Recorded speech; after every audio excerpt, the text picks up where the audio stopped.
Hello, dinig-dinig ba ako? Tingnan natin kung nagdidig ako ng mga kasama natin. Mga ka-woke, magandang hapon sa lahat. Dinig na dinig po ba ako? Nadidinig niya ako?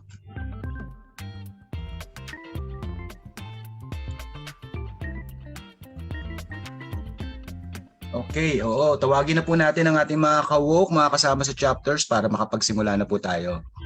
Magandang hapon uli sa lahat. Nag-iisa po ang inyong Tito Egay para sa ating live ngayon, pero maya-maya po ay darating yung ating naimbitahang panauhin. Medyo siguro hinahabol lang natin kung para ma-inform siya na tayo ay nagsisimula na. Sige. Ayan, habang naghihintay po tayo para sa opisyal na pagsimula ng ating discussion o ating talk at games para sa araw na ito. Hayaan nyo munang mag-update po tayo at magkwentuhan habang nagsisimula tayo. No? Hintay-hintay lang tayo ng kaunti. Meron po tayong sisimulan ngayong araw na to para po dun sa ating build-up papunta ng HR Week. Magandang mapag-usapan natin pero pahapyaw na. Tayo po ay nananawagan ng mga volunteers para po sa ating social media content creation. Siyempre, hindi naman natin alam pa kung po mga maaaring mga talents ng ating mga ka-woke dito. So, meron po tayong registration tapos maya paliwanag po natin maigi kung tungkol po saan ito. Pero ang panawagan po natin ay call for volunteers, talento at kakayahan ng kabataan para sa karapatan. Magambagan tayo, magambag ng boses sa tinig ng kabataan para sa ating social media content. Ayan. Mamaya po papaliwanag natin maigi pero ngayon isi-share ko muna sa comment section. Kamusta na mga ka-woke natin? Sige lang po. Ayan, tuloy lang po ang ating kahit po wala pa yung iba. Tawagin po natin yung mga mga kapatid natin sa Walk the Talk Kapatid natin sa Y4R chapters. Ayan, shinare ko po sa comment section yung ating call for volunteers. Again, mamaya-maya po papaliwanag po natin yan. Ayan. Dire-diretso lang po tayo ngayon. Hanggang alas 6 lang naman tayo, no? Pero baka mapabilis tayo ngayon. Wala po si Tita Lani pero what's up daw? What's up? Sabi ng Tita Lani, mga ka-woke. Ako po si Tito Egay. Kami po ang inyong mga ka-woke, ka-talk at ka-games.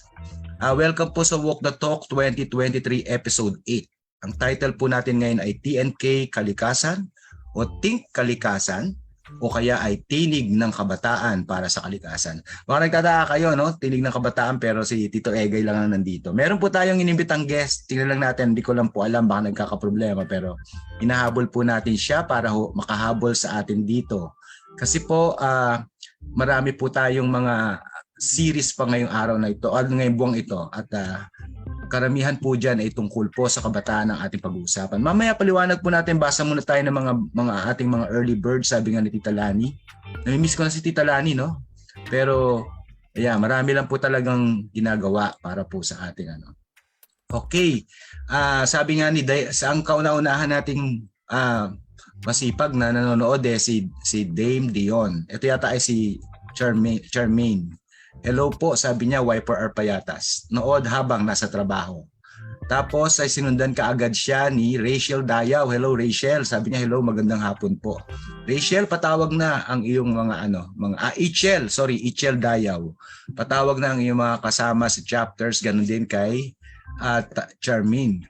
April, sabi naman ni April, hello po. Hello April, kamusta? Arian Ortiz, hi po. Y4R Payatas, kamusta Arian? Bagaman di pa tayo nagkikita, no? Pero salamat, palagi ko nababasa yung pangalan ni Arian Ortiz na sumasama sa atin sa discussion dito. Ganon din kay Marks Gabriel. Good afternoon from Y4R Pangarap. Marks, patawag naman, ipa-share na ito sa inyong mga kaibigan at mga kasama dyan sa Pangarap. Kamusta si Kuya Peds? Ayan. Michael Meneses, sabi niya, hi po. Si Toffer Gutierrez, good afternoon po. Shout out po. Yes, shout out kay Toffer at saka sa mga taga Y4R Pangarap chapter. Ayan. Si Marks Gabriel, sabi niya, love you Toffer. Si Ryan Tan, Y4R Pangarap din ito. Saka kinatag niya sila Joshua Valdez Castro, I love you pre. Aba, nagkaka-I love youhan dito sa ating comment section. Yan. Sige, maraming salamat Joshua. Patawag na po ang ating mga kapatid Hanggang ngayon po ay maunti pa tayo, no? Pero sige lang, diretso lang po natin. Para po sa mga nauna na rito, ang episode po natin ngayon ay bahagi naman ng series ngayong buwan ng Agosto. Handog natin sa pagkilala sa mga kabataang nagtatanggol sa kalikasan at karapatang pantao. Kaya yung ating panauhin, inimbitahan galing naman sa sektor ng kabataan. Inaantay lang natin siya, no? Inaantabayanan natin. Baka naman mayroong problema sa connection or ano pa man. Ano. Pero ganun pa man, sige, tuloy lang natin. Kasi sabi po nila, kaya nga po ang title natin ngayon ay Think Kabat Kalikasan. Ito po ang ibig sabihin nito, acronym ito ng Tinig ng Kabataan para sa Kalikasan o sa English pa ay mga Voices of the Youth for the Environment. In-abbreviate natin ito ng TNK Kalikasan kasi sa mga susunod pang mga series, mag-iiba naman siya. Tinig ng Kabataan para sa Kapayapaan, para sa Karapatan.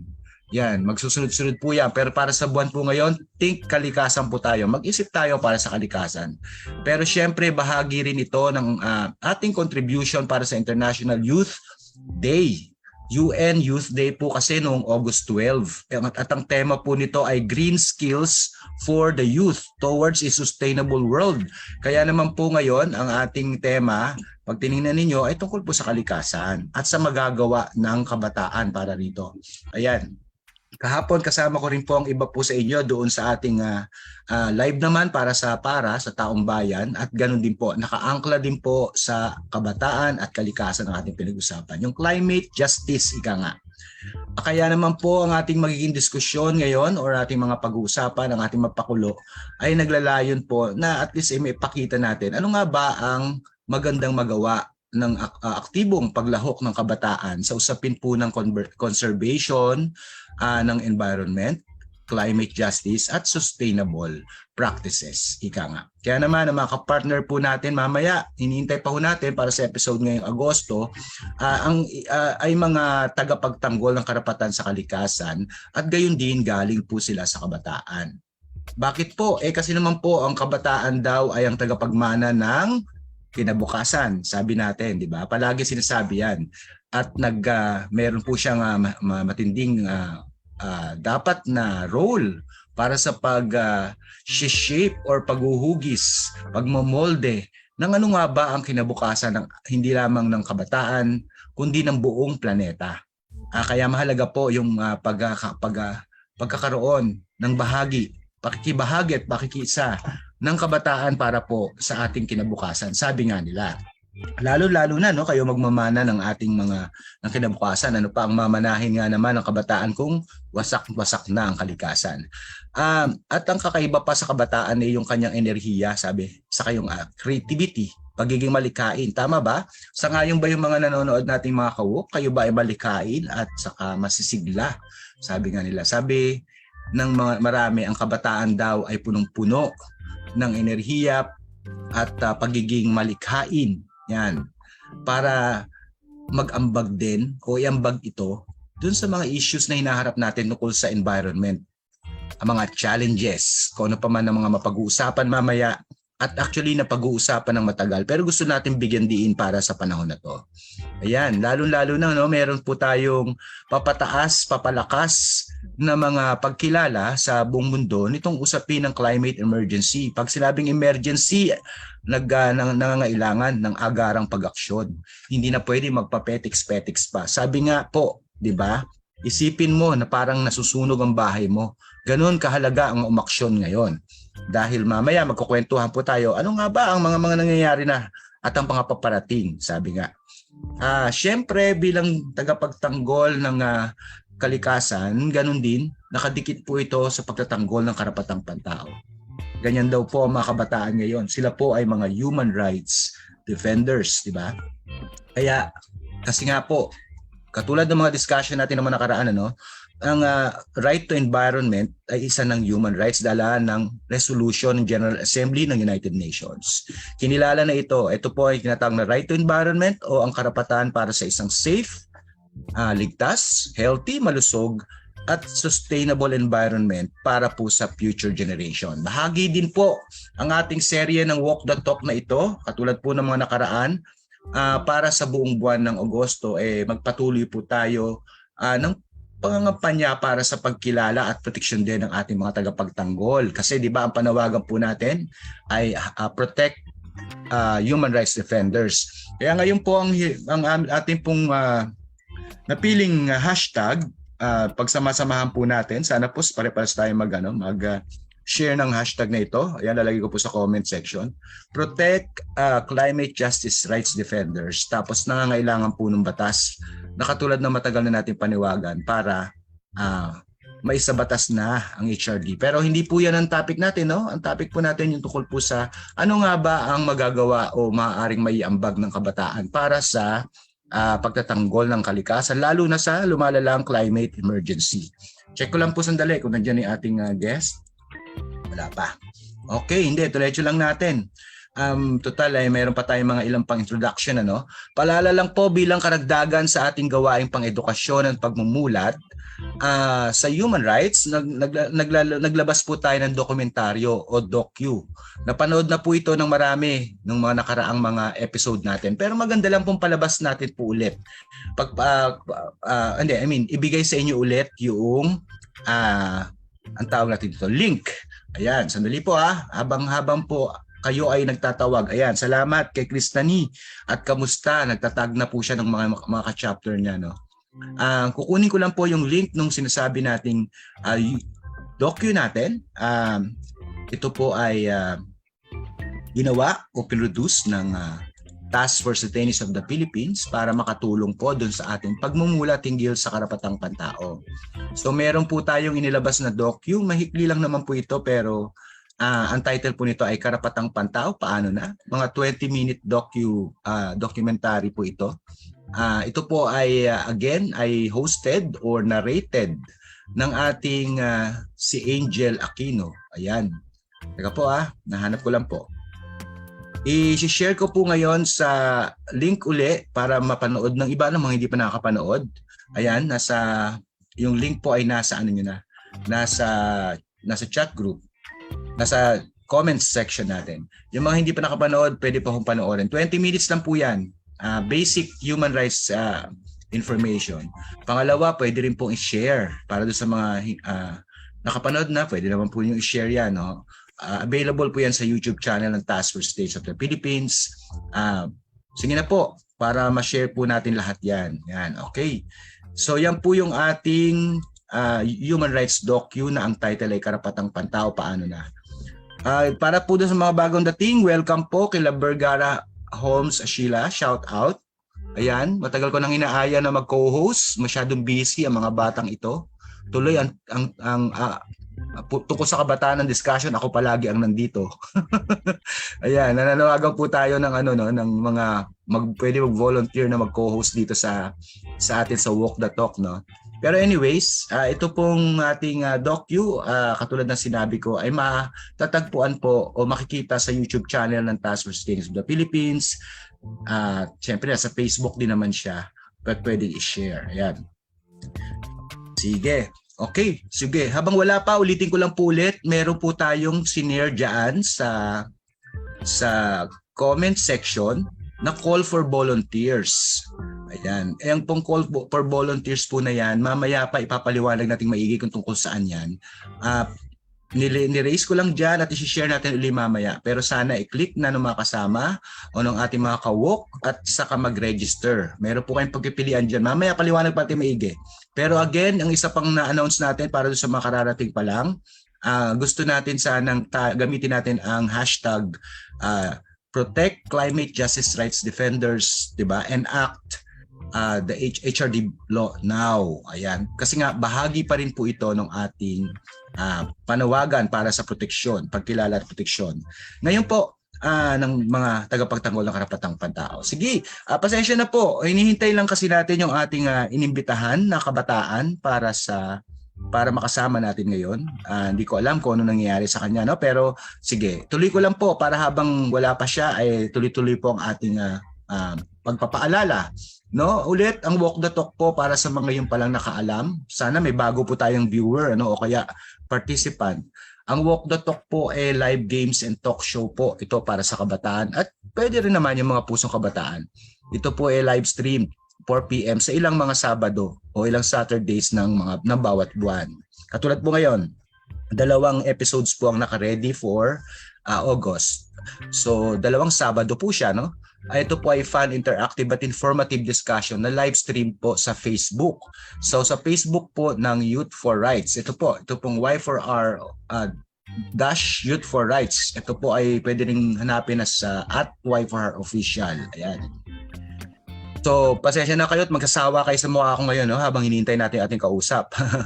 Kaya nananawagan po tayo, i-share lang po natin ito para mapanood na rin tayo ngayon. May palaganap natin itong mismong live natin, itong live natin ngayon na to. At even after po ng live natin ngayon, ng live streaming, pwede pa rin po yan ma-share. Para po sa mga Y4R, target po natin ng mga nakaraang panahon, di ba? Marami tayong tumatarget tayo. Ngayon, ang target pa rin natin ay mapakapanood po yung lalo na yung mga members ng chapter natin. No? Makatulong po itong live natin sa pagpapataas ng kanilang kamulatan at saka makapiling natin sila kahit man lang virtual. Ano? Hindi tayo nakikita-kita madalas eh. So, may mga dumating pang mga bagong shout out, no? Ayan natin, basahin natin habang pa-shout out kay Alfred. Yes, sabi ni Marks Gabriel, shout out daw Alfred. Ayan, no? Shout out everyone, sabi naman ni Brian Baloro. Yan, okay lang po Tito, guwapito naman and always host eh. Okay lang, no? Hindi pa kayo nagsasawa sa akin. Salamat, Cristani. Okay, para naman po imbitahin natin ulit balik natin ang kaunti din sa ating Y4R FB page, no? Tulong-tulong na yung sana yung mga Youth for Rights para mas lumaki pa yung reach ng page ng Youth for Rights, no? I-share lang po 'yan. Share niyo na para ipa-like nyo sa mga kilala ninyo. Alam nyo, mahirap talaga maglunsad ng mga activities. Kaya kung wala man lang tayong ganun, sabihin natin budget para magpalunsad pa at mag-imbita pa sa iba pang mga tao. At least ito man lang sharing ng ating mga ginagawa sa social media, makakatulong po yan sa, malay nyo, meron sila biglang maging interesado, kakashare ninyo, di ba? At gusto mag-member ng Y4R. Sige po, i-share lang po ninyo ito, no? Syempre, magtulungan tayo to spread the news na may walk the talk na pwede nilang panoorin. Ito po, again, ang Human Rights Talk na may pa-games. Ipa-like din po natin yung page para maabot yung 1,500. Kasalukuyan kasi is 1.2k followers na meron ang Youth for Rights page. So, di ba kahit pa paano, naabot na. From low, mas mababa pa sa 1,000 yan nagsimula. Hanggang sa naabot na natin ngayon yung 1.2. Mahina siya, no? Pero kahit pa paano umuusad. Ang target pa din po ay 1,500. Tulong-tulungan po natin yan, no?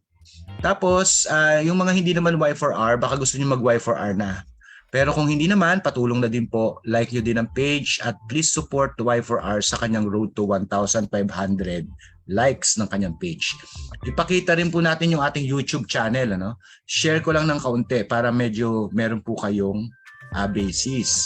Dati po nagsimula tayo ng 50 likes at nag-road to 100 likes. Sumunod ay nag-road to 200 subscribers na tayo.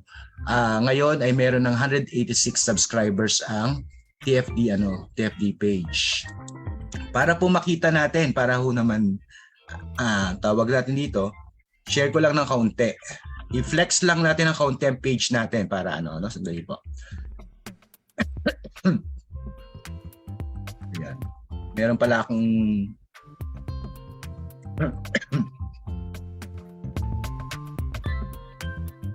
Teka po Ako po'y nalilito dun sa aking pinagagawa rito. Stop lang muna natin yung ating sharing ng ating music. Tapos, share natin yung page ng YouTube. Ayan. Pakita lang po natin para naman po baka hindi, kung walang visual hindi nyo po masyadong ma-appreciate. Pero ito po ang YouTube channel ng, yan, kita po ba natin? Pagka po pumindot kayo dito sa TFDP online ang title ng yan, ito po. Dati po, 186 na po ngayon ang subscribers. Sana dumami pa. Inaayon mo natin sana na maging 200 ang ating subscribers para sa YouTube channel. TFDP online po. O kaya hanapin ang @Task Force Detainees sa YouTube. Yan, stop na po natin. So mga ka-woke, palagi lang po natin nire-remind kasi syempre maganda rin po, marami po makapag-follow. at marami pong naabot ng ating pinagagagawa, no? So, yan po yung sa YouTube. Nasaan na ba tayo? Titingnan ko po yung comment natin. Baka may mga bago na po pumasok. Ayan. Naglalag daw. Anong SD Vergara Homes? Anong ibig sabihin ng SD? Sorry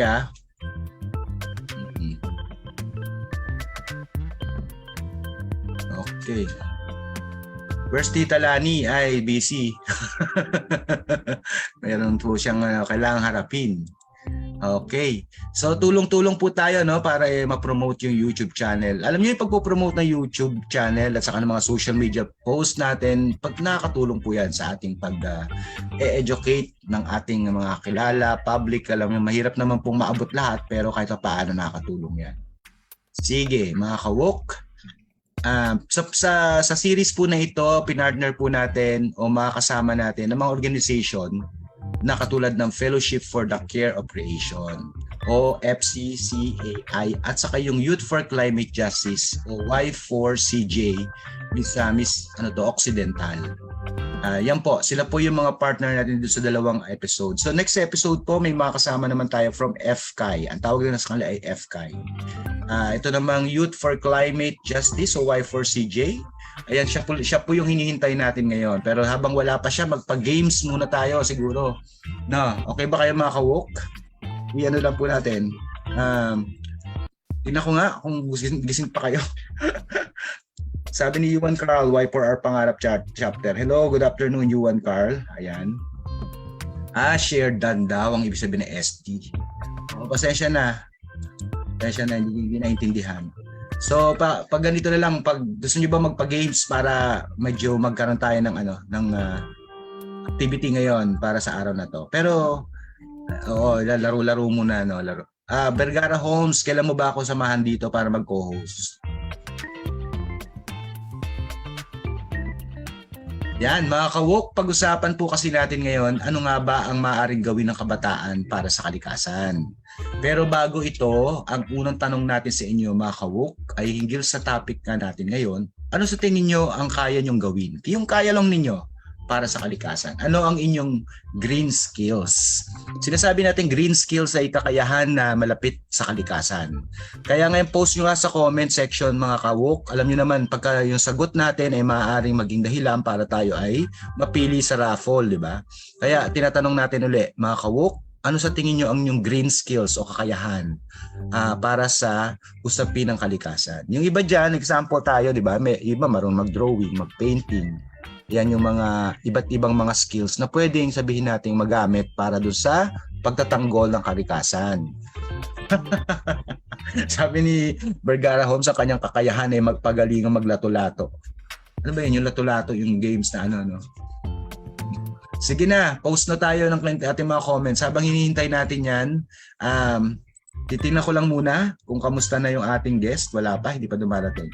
So habang nag-iisip kayo, ano ba sa tingin nyo ang maaari ninyong may ambag na kakayahan o inyong green skills? Pag sabing green yung ating kakayahan hinggil sa kalikasan o para makatulong sa kalikasan. Tapos ilagay lang po ninyo sa comment section. Habang tayo po ay naghihintay. Ngayon, ang gagawin ko po habang kayo ay nag-iisip ay palalabas nating muli yung isa sa mga videos na nilabas ng Task Force States of the Philippines, di ba? Maganda rin pong makita natin kasi yan, sayang naman. Panoorin lang natin muna habang tayo po ay naghihintay sa ating guest. Yan.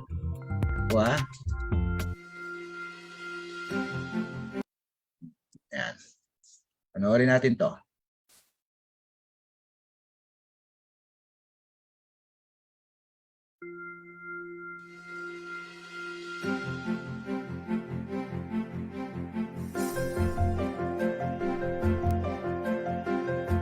Expectations, clean, safe, healthy environment, and people taking action, people caring for the earth.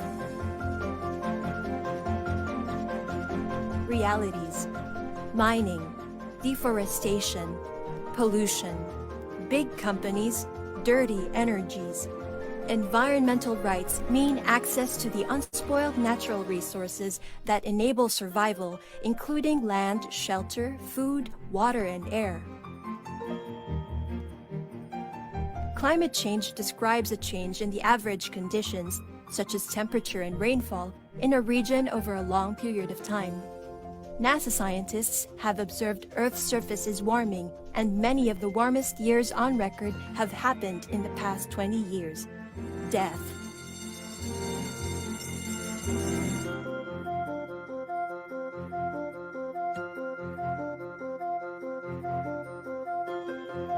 Hindi pa huli ang lahat. May magagawa tayo. 1. Awareness. People made aware of the right to environment, the realities of climate change, and government and corporations' obligation. 2. Youth taking action. Sama-samang pagkilos para sa kalikasan. 3. Government protection. Putting climate change at the platform for election. We need leaders that will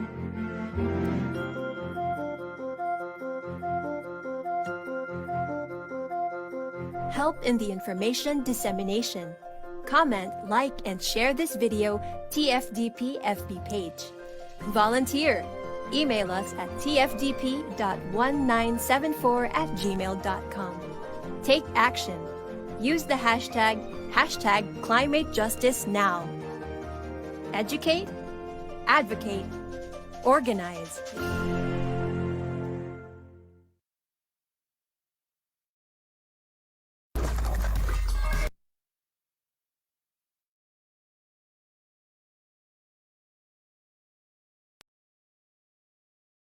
Ayun, dinig ba ako? Ayan.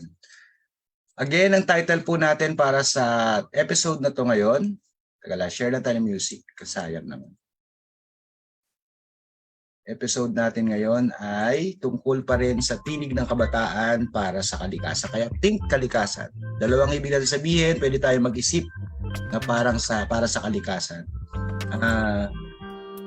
Basa tayo ng kaunti. Ang tanong natin kanina, ano yung iyong green skills? Kasi ang tema nga po ng UN International Youth Day na ginanap or dapat ay inalala noong August 12 na siyang dahilan ng ating mag-topic ngayon na may kaugnayan sa kakayahan ng kabataan at kalikasan.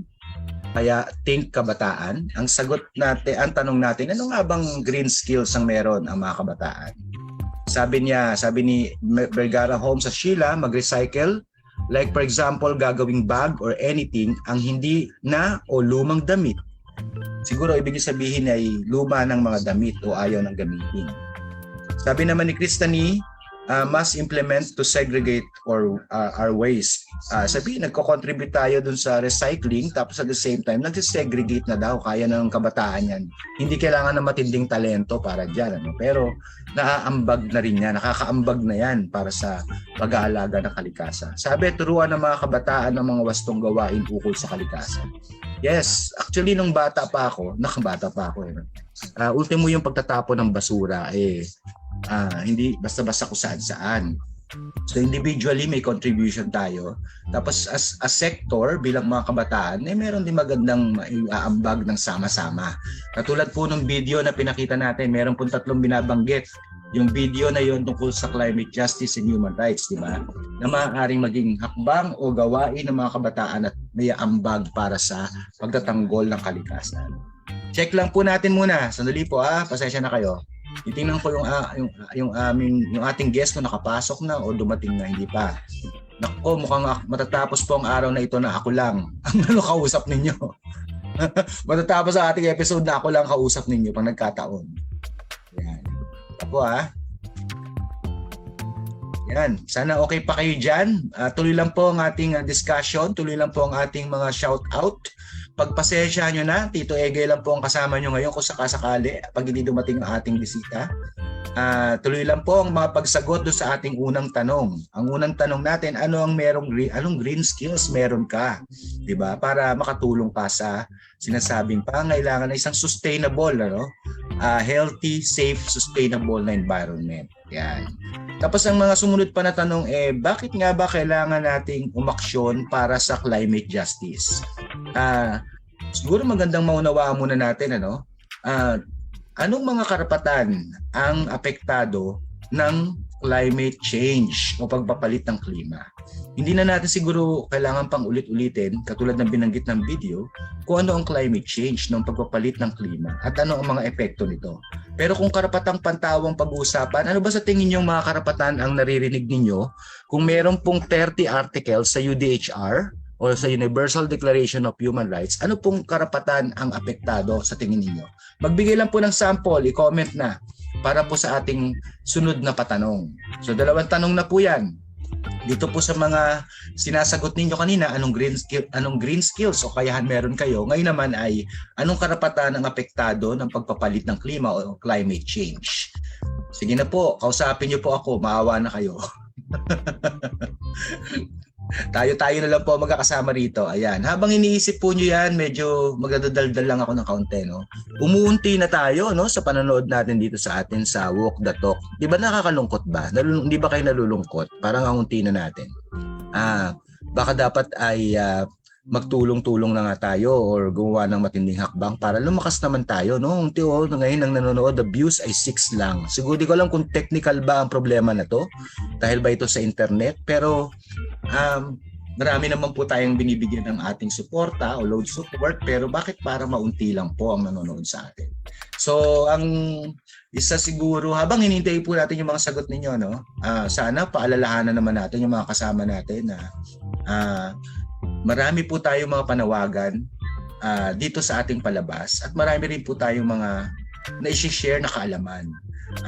Pag sinabi po natin sharing ng kaalaman, hindi lang po yung mga guests, hindi lang po kami, pati po kayo, kasama po kayo sa pag-share ng kaalaman. Hindi po tayo palagi nagkikita-kita, kaya sa pamamagitan man lang sana nitong live discussion natin ay nagkakasama-sama po ang Youth for Rights, ang ating mga ka-walk. Yun po ang isang mahalagang dahilan bakit tayo nagla-live. Pangalawa, syempre baka maganda rin pong pamahagi natin. Dumami tayo sana, magamit sana natin itong mga platforms na ito para medyo makarecruit pa tayo. Kaya sa pag-uusapan natin mamaya, meron tayong volunteer, call for volunteers. Ibabalik ko yung usapan na yon, paliwanag natin maigi. Pero bago yon, ang comment po ni Brian Baloro, sabi niya, maging disiplinado sa pagtatapon ng basura. Yes, agree. Sabi pa niya, dagdag niya, bakit? Dahil habang tumatagal ang panahon ay mas lumalala na ang pagbabago ng ating klima. Oo nga yung pagbabago ng klima ay mga papalit-palit din na mga weather condition. Minsan sa halip na tag-ulan ay nagiging tag-init o tag-araw. Ngayon naman bigla na lang bubuhos ang ulan, napakalakas at maraming epekto katulad halimbawa ng pagbaha, di ba? So ano pang mga karapatan ang natatamaan po nito? Example po niyang karapatan sa mabuhay or right to life, di ba? Kasi may mga death, may mga kamatayan na nagaganap. Yan po ay hindi naman imbento kasi yan po ay kinikilala na ng buong mundo na epekto o nagaganap hindi lamang sa Pilipinas kundi yan po ay sa buong mundo. Naalala niyo po yung mga nangyari, Yolanda, nangyaring mga sakuna, natural disaster Yan po ay pinag-aralan at epekto nitong sinasabing climate change. Kaya nananawagan na nga ng climate emergency. May sinatawag po sila yung mga scientists na kinukompute po nila yung panahon. Hanggang kailan ba dapat maging decisive ang ating mga pagtugon o aksyon. Ibig sabihin, kailangan may gawing hakbang para tayo ay makaligtas sa ano pa mang papalalang sitwasyon o resulta nitong climate change. Ang minungkahi o ang lumabas sa kanilang scientific na pag-aaral, mga kapatid, mga kawok, dapat mula ngayon, 7 taon mula ngayon, ay dapat ay maging decisive ang mga bansa. Hindi lamang ang Pilipinas, in general. Maging decisive, ibig sabihin humakbang ng seryoso, gumawa ng paraan para bumaba po ang emisyon na sinasabing dahilan. Emission, yung mga bumubuga na mga chemical at carbon na siyang dahilan kung bakit umiinit yung mundo. So kung sumusobra ang init ng mundo, kailangan mo magbawas nung ano ba yung nag-uugat, bakit umiinit ang mundo. At ito ang nakikita nila dyan, yung mga dirty energies, di ba? Yung mga tinatawag nating coal, yung paggamit nitong mga madudumi na mga pinagmumulan ng enerhiya, ng kuryente, power, at saka iba't iba pang mga nangangailangan nitong mga energies na ito, sources of energies na ito. Dirty ang sabi nila rito kasi nga madumi at ito ay bumubuga ng nagpapainit sa buong mundo. Alam niyo naman na yung kwento ng di ba, yung sinisira, natatrap yung init na binubuga nitong mga to. Kaya naman, tinatamaan tayo dito sa loob ng Earth, natatrap sa atmosphere, at nagkakaroon po ng climate change. Sa sobrang init na to, yung sinasabing 7 taon, pag hindi binawasan ng paggamit nitong dirty energies na to, in 7 years po, wala na tayong magagawa pa. Hindi na natin mapipigil yung sinasabing resultang masama nitong climate change. Parang meron ka pang puwang simula ngayon. In 7 years, ayusin yan. Kasi pag hindi mo yan inayos, wala nang balikan. Ibig sabihin nun, kahit anong gawin mo pang pagsusolusyon, after 7 years, wala ka nang magagawa. Yan po yung isang dahilan bakit nananawagan tayo ng climate emergency. So, ibig sabihin, kung hindi na masusolusyonan yan after 7 years, yan ay 2030.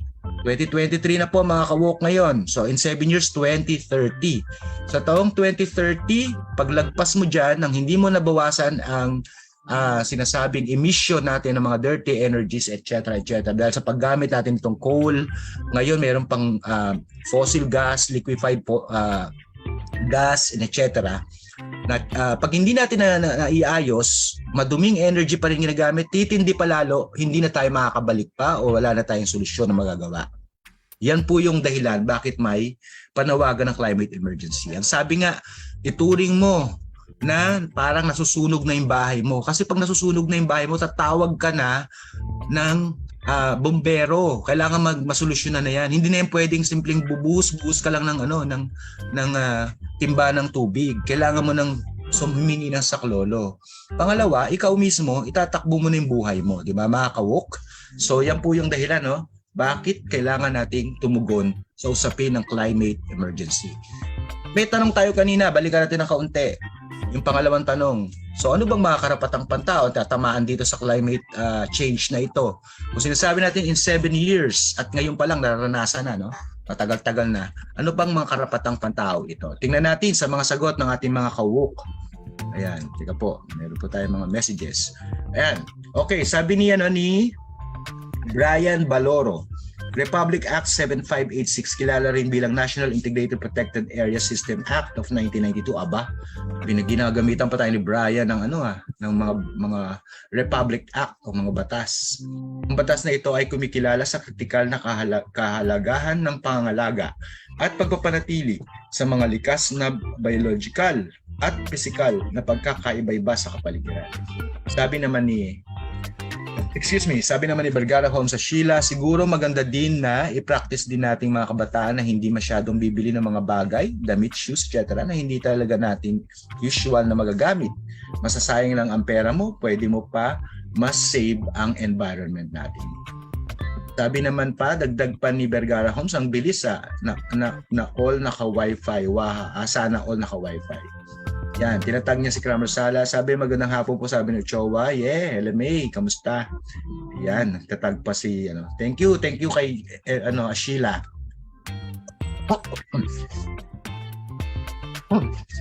So, nagigets na po natin, ang dalawang tanong na yung binitawan natin, tapos kinukwento na natin ngayon. Bakit nga ba kailangan na tayong decisively, umaksyon para sa climate justice? Kasi nga, may emergency na. Yung 7 years, ilang kembot na lang yan. Ang bilis nga ng panahon eh. Ngayon pa lang, ano na ngayon? Anong buwan? Agosto, maya-maya, na. Tapos na yung taon, yung 2023. 2024 na. Kung babagal-bagal ang aksyon, nating lahat, nating lahat.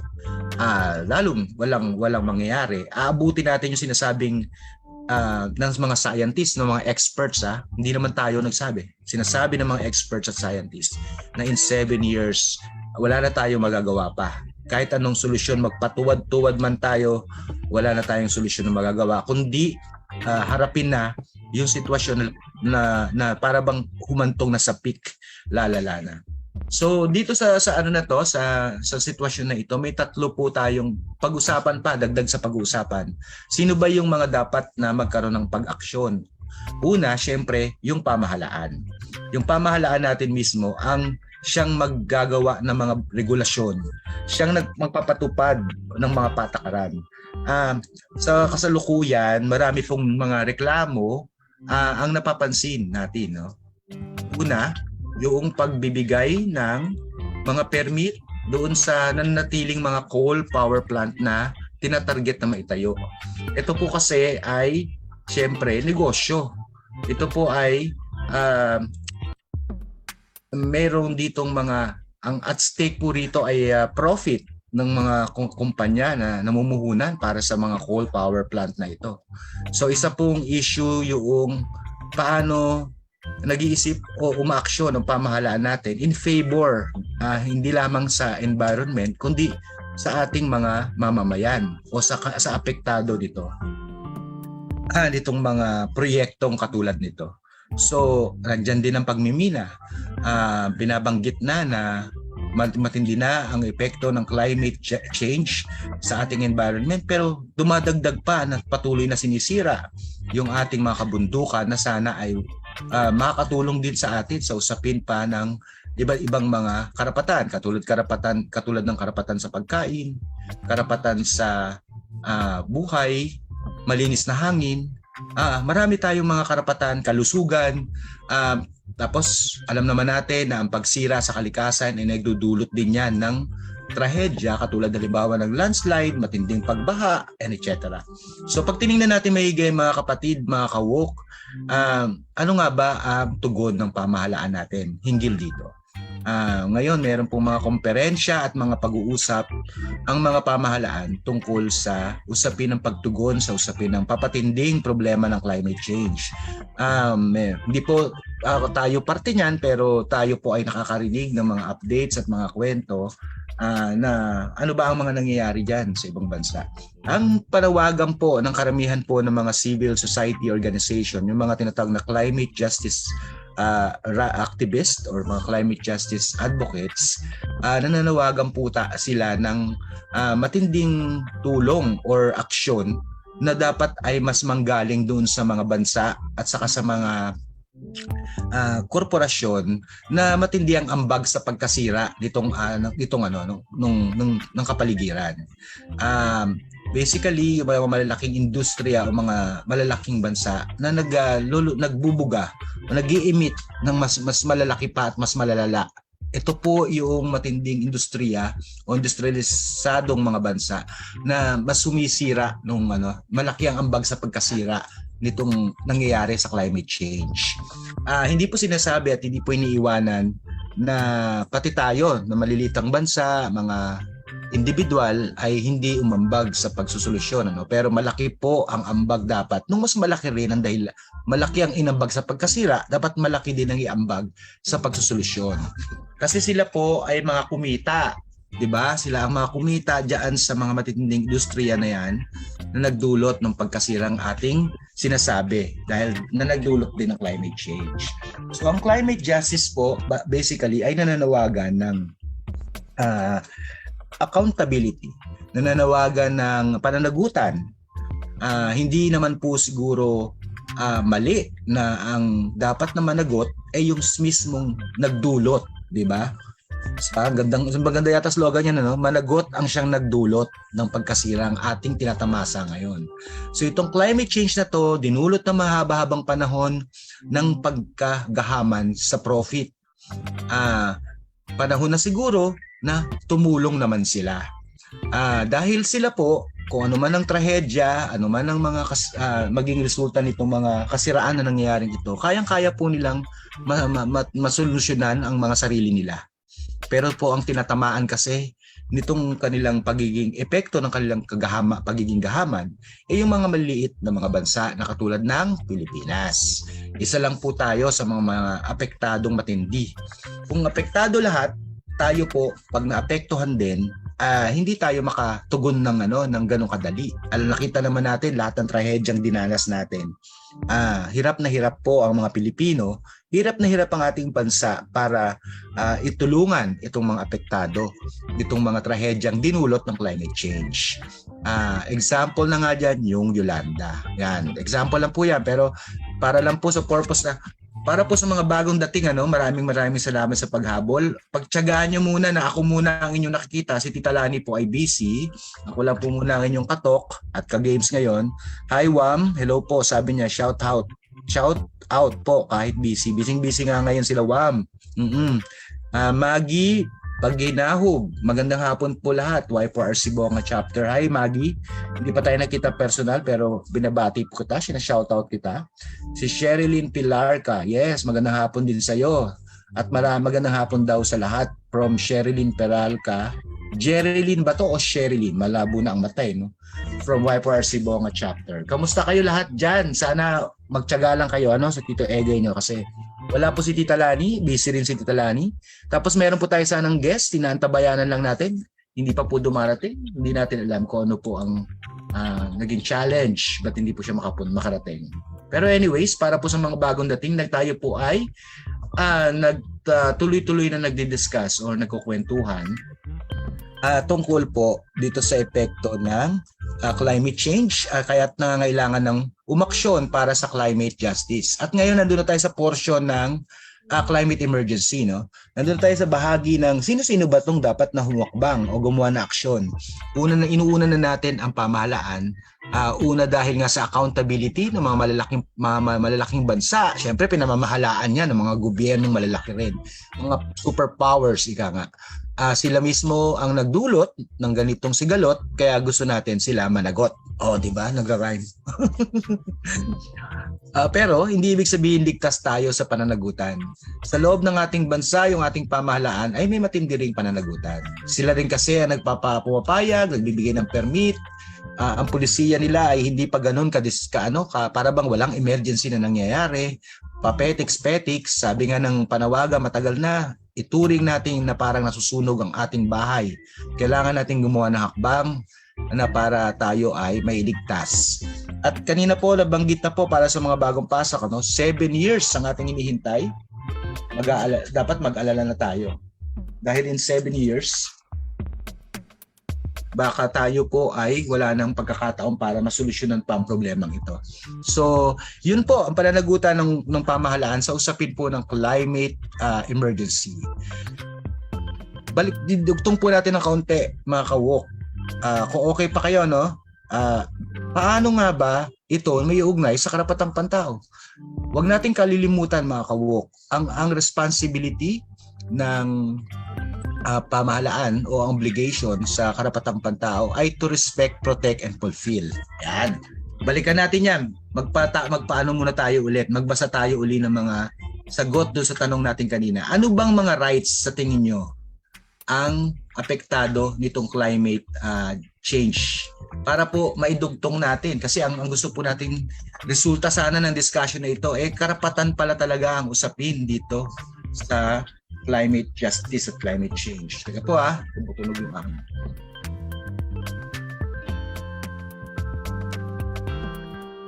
Ayan. Tinatawagan po natin yung ating guest. Wala pa rin siya. Sana man lang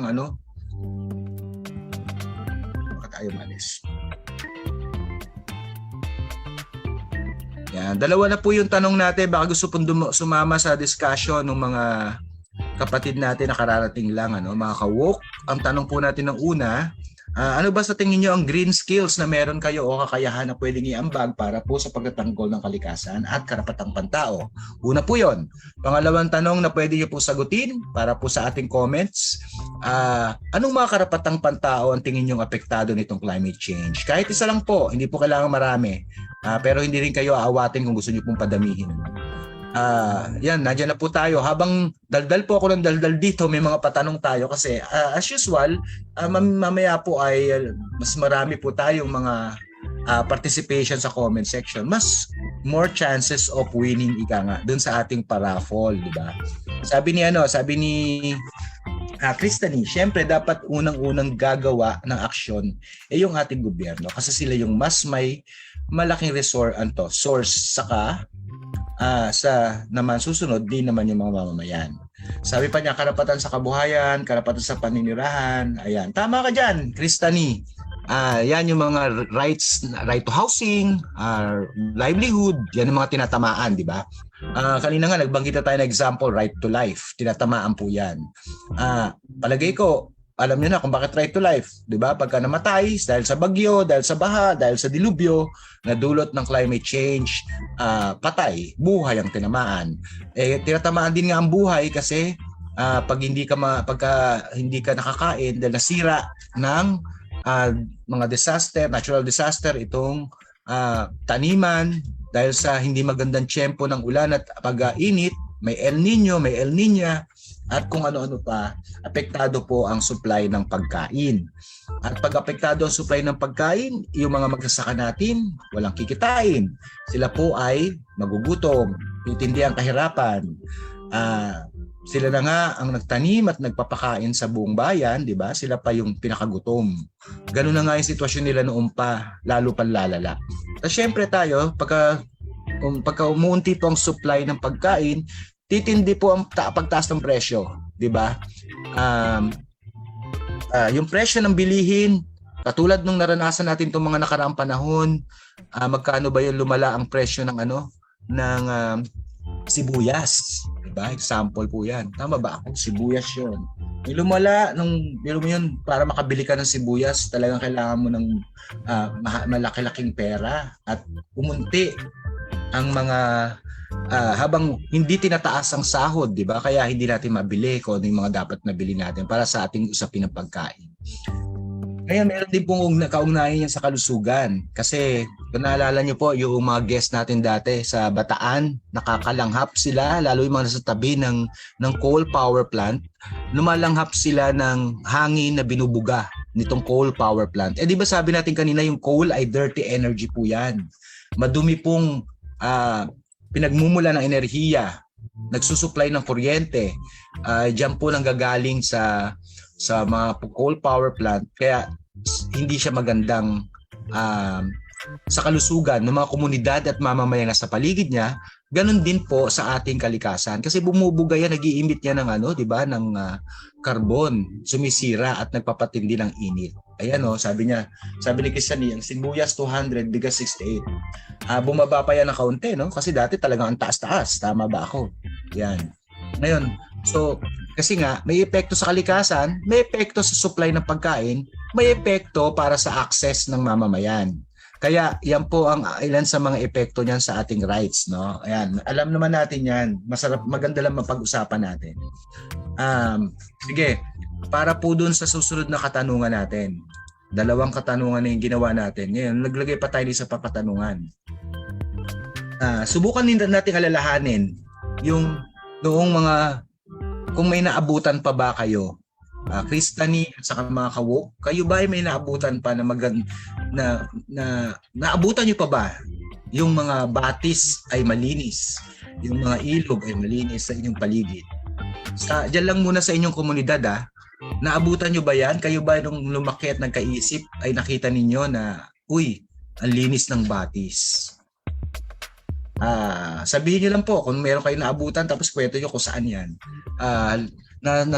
Nung kayo ba ay pinanganak, bawa yung mga tagapangarap, meron niyang may ilog dyan may ilog-ilugan dyan Naabutan nyo pa ba na yan ay maayos at dumadalo na tubig at malinis at naliliguan, nasuswimingan?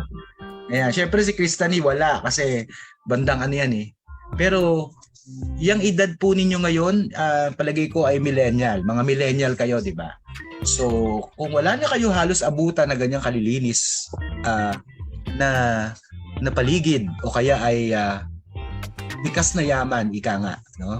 Sabi ni Kristani, wala siya naabutan. Kamustahin naman natin kaya sa mga susunod pa na henerasyon. Yung anak ninyo, Kristani, kasi may anak na rin si Kristani, alam ko. So yung binubuo ninyong pamilya, kasi bubuo na kayo ng pamilya ngayon, ano pang meron ang aabutan nila? Yan ang sunod na tanong natin, di ba? Yung maliit na po sana na lang naging kanal pa.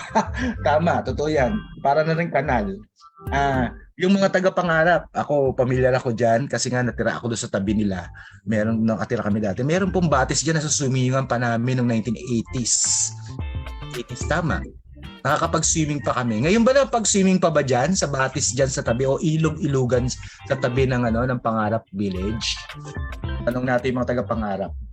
Sana sumagot sila sila Topper, sila kung pamilyar sila doon sa tinutukoy ko na ilog batis. Ayan. Bakit ko naman tinanong na naman yon? Malapit na po tayo matapos, 5:30 na. Siguro kakat natin to ng mabilisan na. Pero nagtatanong ako kasi yung usapin po ng pagmana ng future. Kaya tayo nagsasalita para sa usapin ng environment. At karapatan po yan Ang tubig na dumadaloy po diyan dati noong mga panahon ng 80s na nabutan ko nung ako'y bata pa. Nakahuli pa ng mga isda Nakakahuli pa ng mga pwedeng sabihin natin Palakang bukid nga sa Bulacan nakakahuli pa Palakang bukid. Ngayon hindi ko na alam. Pero ang huli kong nakita doon sa ilog naman doon sa may bandang Bulacan, papunta sa amin sa may Muzon. Nung dumalaw po ako nung elementary ako, ay nalalanguyan at nahuhulihan pa namin ng mga isda. Nung bumalik ako ng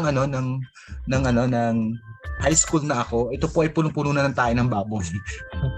Hindi na po maliguan at wala na pong mga So yan, sumasagot sila Vergara Homes, wala na daw. Yan. Meron pa naman siguro kung lalayo kayo sa lugar nyo, punta kayo ng mga probinsya. Pero ang tanong dito, hanggang kailan kaya na meron pa yung mga yan? Yung mga natitira pa, di ba? May mga natitira pa naman kahit paano. Nandiyan pa naman yung mga magagandang mga bodies of water, mga dagat, ilog, batis, na hindi pa totally nawawasak o nasisira. Nandiyan pa naman yung mga kagubatan kahit paano, bagamat batay sa mga datos ay lumiliit na ang bilang o yung area na meron tayong mga gubat at mga puno, nandiyan pa naman sila. So dapat ngayon, maging mas lalong may dahilan para umaksyon, lalo na ang kabataan at saka ang mamamayan. Ang mamamayan kasi dapat magkaroon siya ng pagmamalasakit, di ba? Doon sa hindi lamang sa sarili kundi sa kapwa niya.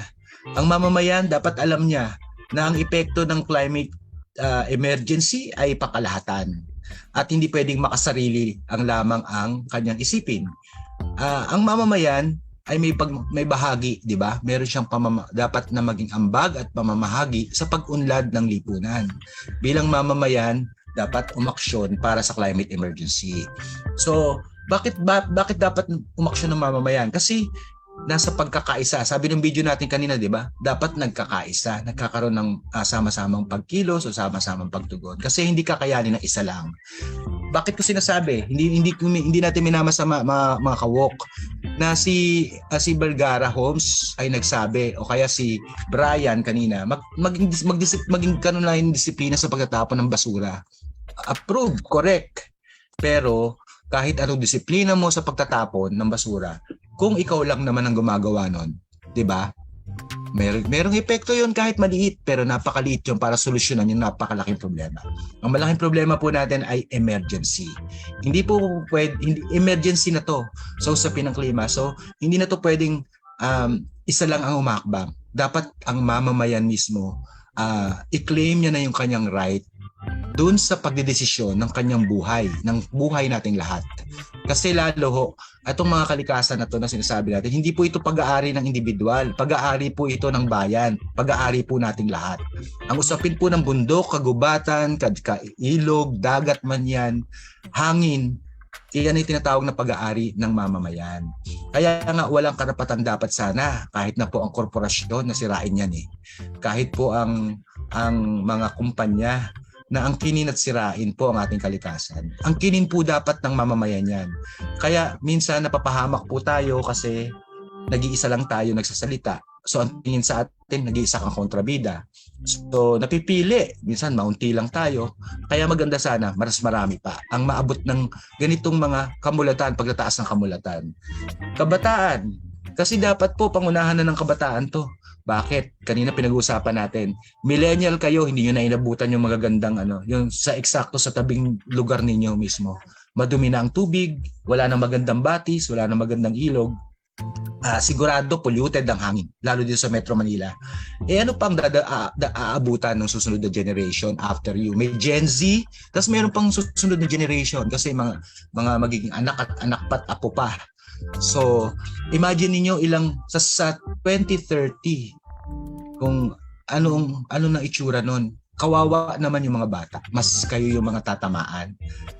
Sabi minsan yung pagwawaldas, pagiging pagkababaliwala ng mga matatanda, noong panahon pa noon, hindi naman natin kasalanan lahat, pero yung generation na yon, ang nagsasuffer yung generation ngayon. Yan po ang problema natin ngayon.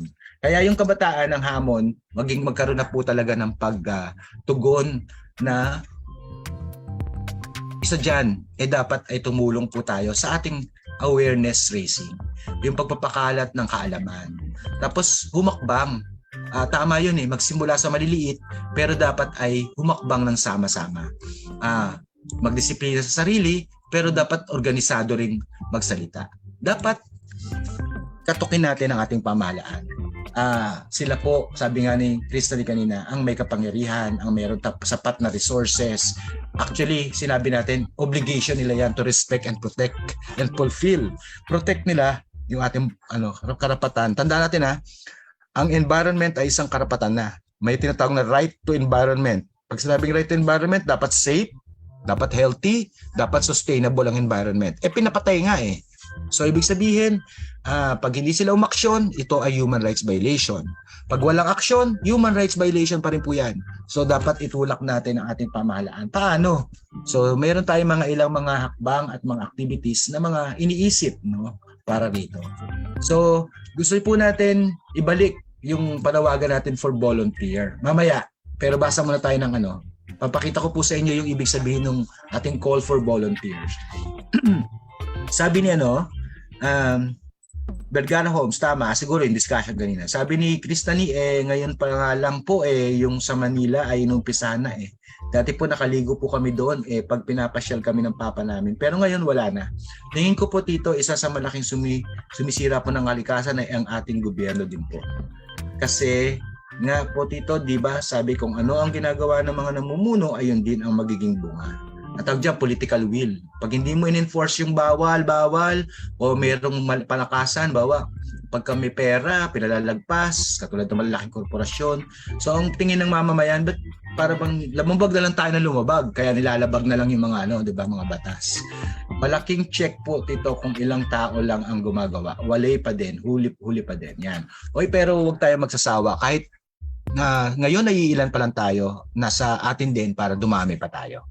So, tuloy lang. Kasi kung ilan lang tayo, tumigil pa tayo, wala na mangyayari, di ba? So, yan yung ilan sa mga kawok, meron po akong isi-share sa inyo. Sandali lang po,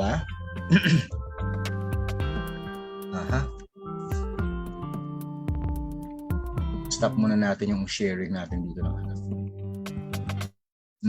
Ayan.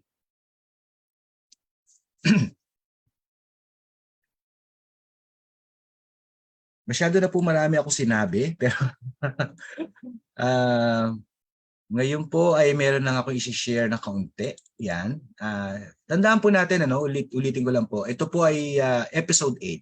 So, yung susunod na episode tungkol pa rin po sa kalikasan, kabataan, ang ating pag-uusapan. Pero meron po tayong ipapanawagan ngayon. Ang ipapanawagan po natin ay tungkol po doon sa sinasabi natin, ano nga ba ang ambag ng kabataan, Yan po yung natin.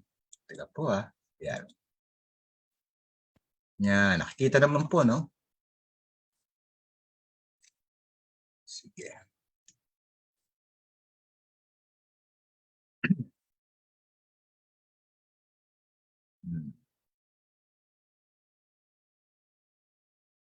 Magdadaldal muna po ako, habang kayo po ay... Yan. Check ko muna. Baka mamaya hindi nakikita. Ito pong episode natin ngayon na ang title ay Tinig ng Kabataan para sa Kalikasan o Think Kalikasan ay masusundan pa ng episode 9. At tungkol pa rin po sa Tinig ng Kabataan para sa Kalikasan. Kapartner po natin ang FKAI at saka Y4CJ. So makakasama natin susunod ang mga taga FKAI naman sa susunod na episode sa Sabado. Pero bukod po dyan, yan, Y4CJ at saka yung Fellowship for the Care of Creation Association, FCAI. Yan. Tingnan ko nga po ba, hindi ako naririnig eh. Aha.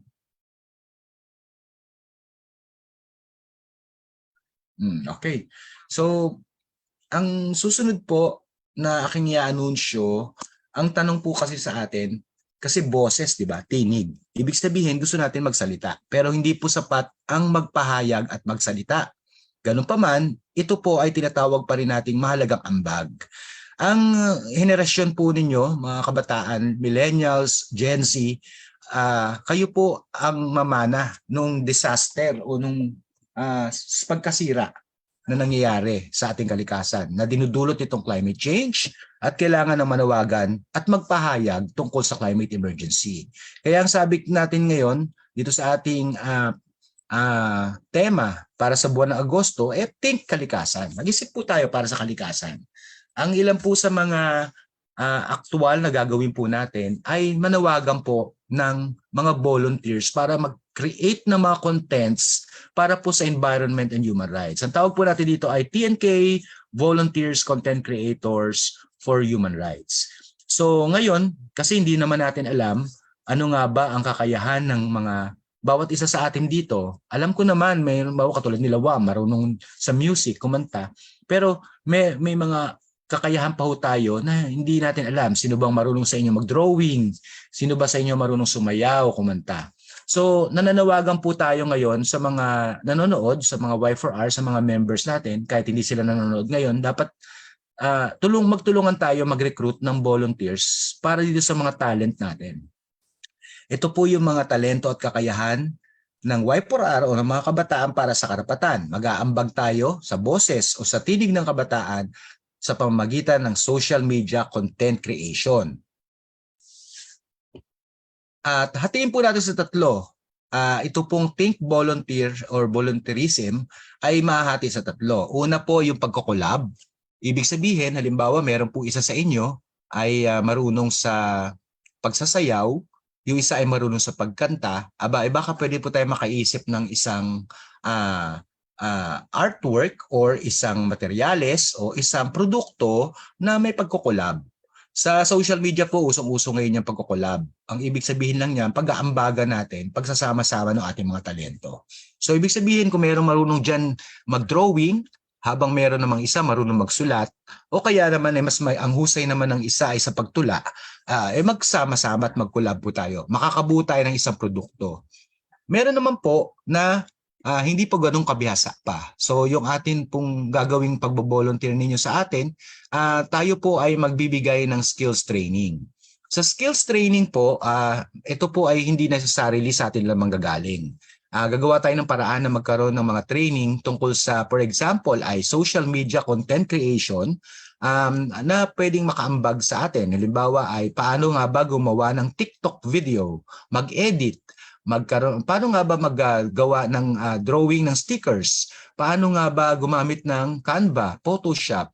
Ito pong skills training na to, hindi lang po kasi sa atin magmumula. Pwede po tayo makipag-collaborate din sa iba pang mga partner organization natin. So meron po naka-line up ngayon. Halimbawa, example lang po pwede tayong magkaroon ng makilahok doon sa hinahanda po ng Human Rights Online Philippines na training on social media campaigning na kung saan ay merong pagkilala o premyo yung mga mananalo sa dulo. So ako po ay nag-aaya ngayon, magandang ang Y4R ay matest natin yung ating mga resulta ng ating kakayahan. Ba't natin hindi ilahok? Manalo, matalo, walang problema, di ba? So yan po yung pagpapaunlad ng ating kakayahan. Yung pangatlo po ay yung taking action. Yung think action, isipin natin na maaari tayong gumawa ng action na hindi lang naman isa. Katulad dati, may mga ginagawa yung Youth for Rights na nagpaano tayo, di ba? Green Mask Campaign. Nagkaroon tayo ng Green Parade. Nagkaroon tayo ng costume, pagko-contest ng mga green na costume, and etc. Marami pa po tayong aksyon na ang objective sana ay maipakita yung pagkilos o pag-aambaga ng mga kabataan. At ang isa pa sa pinakamahalagang bahagi ng taking action ay yung paano natin ipapaabot sa ating mga concerned government agencies yung ating panawagan. So kanina sabi natin, dapat umaksyon na tayo, di ba? Nang sama-sama. So pwede tayong umapila. Magkaroon tayo ng appeal campaign, pwedeng letter sending, sulat tayo sa ating mga officers, sulat tayo sa ating mga concerned government agencies para mag-take ng action.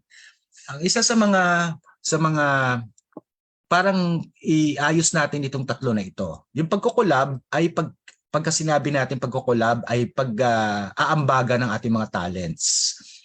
Pag skills, tayo po ay nagpapaunlad pa ng ating kakayahan. At gagamitin natin ito para tayo po ay mag-take ng action for environment. So nananawagan po tayo ngayon sa mga Youth for Rights, sa ating mga kawuk. Yung ating meron po tayo nilabas na registration link. Ilalagay lang po ninyo diyon ano yung skill na meron kayo at kayo ay willing mag-volunteer. So bakit po natin ginanon? Mahirap naman pong ituring na lahat ng Y4R gusto natin na pasok dito sa social media content creation na gagawin natin. Hindi naman po talaga totoo yun. So ngayon, ibig sabihin nun, pag pirma ninyo sa registration, kayo po ay may commitment. Pero huwag kayong mag-alala kasi pwede naman po ito gawin remotely. So tingnan natin. Basta ang mahalaga, meron po kayong intensyon na makibahagi, mag-volunteer dito sa gagawin nating kabataan para sa content creation, para sa human rights. Ang unang-una natin po proyektuhin po ay itong TikTok. Gagawa po tayo ng TikTok account ng Youth for Rights o kaya ay nitong TNK o Tinig ng Kabataan. Ibig sabihin, pag TikTok, iba-iba po yan. Pwede pong may kumakanta, may sumasayaw. Kung kayo po ay may naiisip na ideya, wala po tayong problema. Ibig sabihin, iaambag po ninyo at magko-collab tayo doon sa naiisip ninyong ideya. So, sino man po ang mga magiging volunteer natin at may naisip na konsepto pero hindi niya magagawa ng siya lang, gagawin po ng sama-sama. So tingnan natin ano po yung kayang gawin natin sa pagko-collab.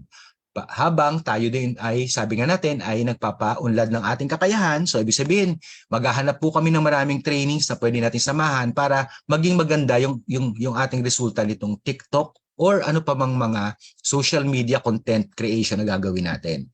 At syempre, dapat hindi lang ito basta post lang ng post. Kailangan meron po itong epekto. So, paano ito nakaka-apekto hindi lang sa kamulatan ng mga nakakanood, kundi pati na rin sa pag-aksyon ng pamahalaan. Kasi sabi nga natin, kailangan na ng matinding aksyon ngayon. Kasi mga kapatid, ang kabataan ang magmamana ng kinabukasan. Kayo po, malaki ang inyong role para sa pag-shape ng ano ba ang kahinatnan ng ating planeta. At kayo po bilang mga kabataan ay may unique na pananaw, merong kakaibang lakas at enerhiya, merong pagiging malikhain na pagka atin po itong pinagsama-sama ay pwede po talaga maka-address doon sa nangyayaring problema natin sa environment. Kaya po sa kabilang banda, kinikilala naman na ng lahat na may problema at may emergency sa usapin po ng climate change. Kung hihintayin pa ho natin umaksyon tayo, tapusin ang taon na to, tapos na po, ubos na yung 7, meron ka ng 6 na lang. Pag hindi ka pa umaksyon, maya-maya 5 taon na lang. Baka mamaya magulat ka na lang, tapos na yung sinasabing palugit. So, wala na tayo magagawa.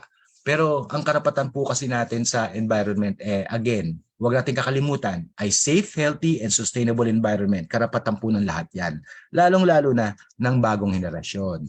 At kung karapatan po yan, dapat yan po ay protektado, diba? Dapat po yan ay respetado at dapat po ay pinupulfill ng pamahalaan. So, sana po nagkaroon po tayo ng kahit pa paano, no? Kahit mag-isa po ako, sana nagkaroon tayo ng malusog na pag-uusap, no? Kaya meron pong mga babasahin natin muna tong mga comment pa natin dito, no, sa comment. Malaking checkpoint ito. Sabi ni Dame Deon, pagkanta ay wala ng iba, Ate Wam. Siyempre kakanta si Wam, no? Work muna habang nanonood. Okay, salamat Charmaine sa panonood kahit na ikaw ay nasa gitna ng iyong trabaho. Maraming salamat mga kawok. Hindi na po nakarating yung ating guest. Tingnan ko nga po ulit. Wala na. So ibig sabihin baka may problema, hindi natin alam, sana wala naman. Meron pa naman tayong susunod na episode, makikilala niyo po siya kasi ang usapan po namin ay magkikita pa rin tayo sa susunod na episode, kasama po sila. Magparapol tayo bago tayo maghiwa-hiwalay at magtapos. Total 5:50 na, counting kembot na lang ay alas 6 na. No? So tingnan lang natin kung sino-sino yung pwede nating manalo sa raffle. Ready na ba kayo? Okay pa ba kayo mga ka-woke? Excuse me.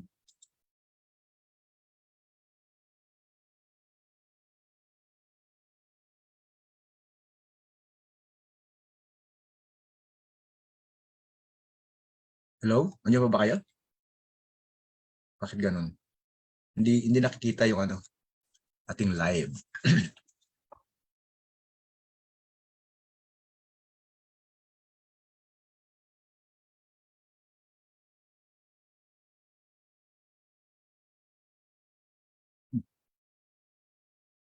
Ayan, saka mga ka-woke, habang inaayos ko yung pang-raffle natin, sana matulungan natin ng Walk the Talk na dumami yung ating mga kasama, no? Munti tayo eh.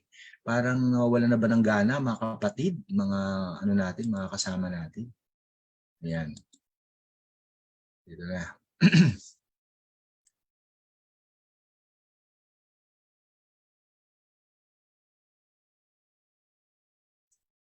Ayan na.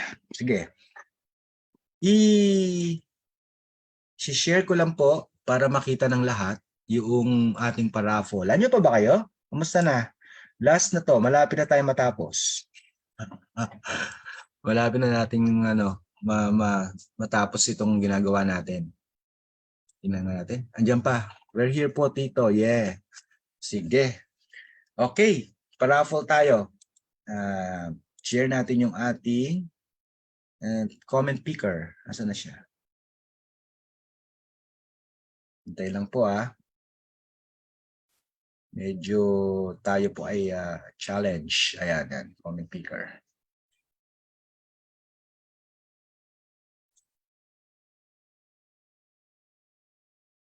Yun. Bas. Sige, kuha tayo ng 5 mananalo, no? Gawin natin kaya? Right, 10. Magkano yun? Sa 5. Ano 10, no? 10, pwede para 10 mananalo.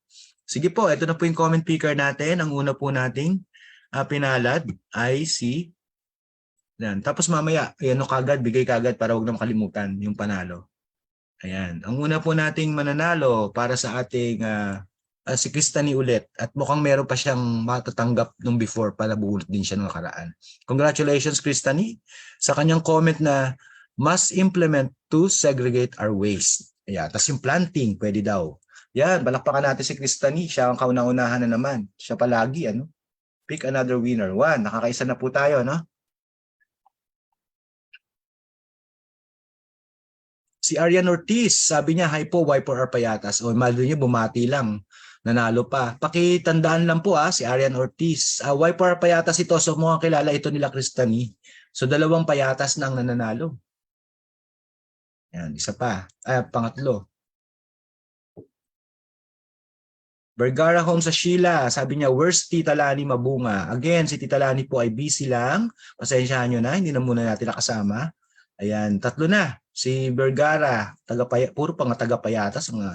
Kasi sila yung mahilig mag-comment. No? Sumasama doon sa discussion, kaya gano'n.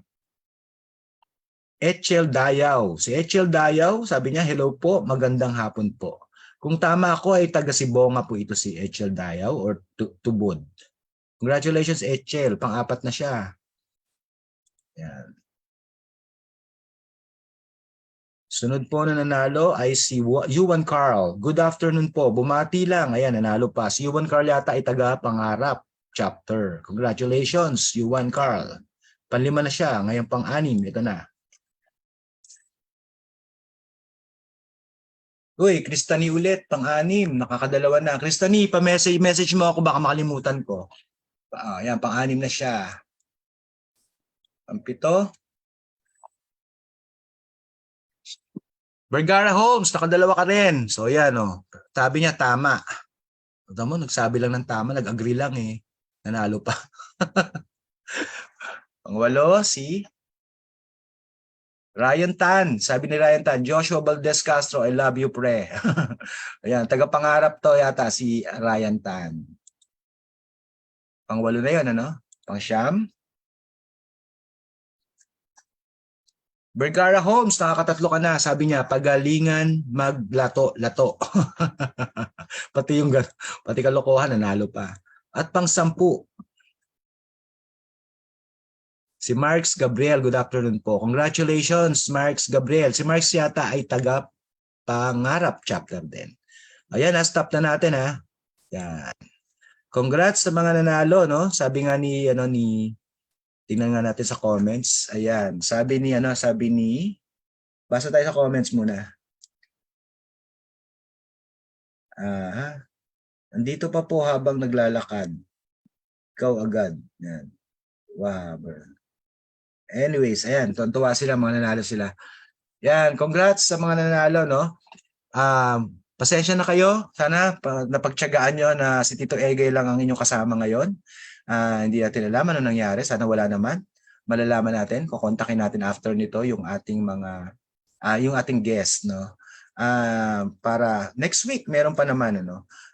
Sana wag niyong kalimutan yung ating panawagan for volunteers. Again, share ko po yung registration para po masimulan na natin. Ang target po sana natin ay makagawa para papunta ng HR Week. At buwan-buwan sana meron tayong mga sa pagsamasamahan para sabi natin ayan. Lumabas na po. Ayan, nasa comment section na po ulit. Kung kayo po ay may talento, nandiyan po, pwede pong pagpilian, may check box, mayroon po diyang pwedeng i-check na box. Ang pagpipilian, pagdo-drawing. Alam nyo, kahit hindi po napakagaling, basta marunong mag-drawing or may interest, pwede nating pagtulungan na yung drawing ninyo, kahit sketch lang, kahit nga sabihin pa natin yung parang simple lang, gawin natin siyang makulay para maging sticker. O, di ba? O kaya mahusay kang magawa ng slogan. Mahusay kang gumawa ng kanta o tula. Yan, babawa, merong magsusulat ng kanta, tapos pwede nating tingnan, baka pwede mag-collab with Kilawam na nagko-compose naman ng tugtog, di ba? Lagyan nila ng tugtog, di ba? Subukan natin. Ano ba yung mga pwede natin pag-collab? So, paki-register lang po yung pangalan ninyo, talent nyo dyan sa ating registration link na provided. Tapos katulad ng diniscuss kanina, magkakaroon po tayo ng 3, collab, skills training, at saka taking action. Ito po yung pagbo-volunteer ninyo para dito sa ating content creators, volunteers para sa ating human rights campaigns. Ayan. Ngayon, maganda po pag-isipan natin maigi, paano tayo magti-TikTok? Paano natin ma-maximize ang TikTok? Kayo po nakakaalam ng ano ba yung gusto ninyong pinanonood. So tingnan natin paano natin i-match yan dun sa ating kahit environment, anumang issue natin, basta human rights and environment, para makatulong sa panawagan natin na dapat intindihin na may climate emergency para po sa buwan na ito. Tapos next month, meron na naman tayo ibang tema na pwede nating idagdag, pwedeng madagdagan yung ating mga panawagan. Hanggang sa makabuo po tayo ng ating mga contents. Pwede po tayong mayroong account na bubuksan para po sa inyo. Tapos meron po tayong Facebook. Malayo natin, magkaroon po ito ng sana po ma-monetize, di ba? Magkaroon tayo ng pagkakita o kumita yung ating organization para matulungan din natin yung isa't isa. Magdagdag pa ng counting resources para sa ating iba pang mga activities. Tapos pwede rin po na, dahil collaboration po siya, may sarili kayong account, pero para tayong isa lang sa nagtutulungan dito sa social media. At yun nga pong sinasabi natin, lalahok tayo dun sa iba pang mga opportunities katulad nung lalabas na contest ng Human Rights Online Philippines. Yan po yung kampihan para sa karapatan. Ito po yung social media campaign na ididisenyo ng mga kabataan, tapos mayroon pong mananalo. Yan. I-open po yan siguro kami next month. So mag-ready na tayo. Maganda makalahok ang Youth for Rights. Yan po yung ating objective sana. So, nasa na tayong bahagi. Ayan. So, yun po ang ating call to action para sa araw na to. Huwag niyo pong kalimutan na maunti man tayo, di ba? Pero pag kayong maunti ay tumigil, mas maganda ng maunti kaysa wala. Kaya mga ka-woke, sana tuloy-tuloy po tayo magtulungan. Katulad ng sinabi natin, mag-collab tayo. Magtulungan tayo magpaunlad ng ating skills at lahat ng ito ay gamitin natin para magkaroon po ng hakbang o aksyon, pagkilos, pag-aambag para po sa gusto nating pagbabago. Ayan, nagmabol, maganda at masaya yan para sa karapatan. Sabi ni Wang. Iba talaga si Tito, kinaya hanggang dulo. Power, yeah! Salamat, Vergara Holmes. Yan. Sali tayo, guys, sabi ni Vergara Holmes. Gumawa tayo ng paraan para ma-harness natin, matulungan natin yung ating mga skills, tapos wag mag-alala kung hindi masyadong expert. Ang mahalaga, mag-ambag tayo. Tingnan natin, malay mo nga, sabi ko nga, simpleng sketch na drawing, pagtulungan natin, baka pwede natin gawing sticker. Malay nyo, no?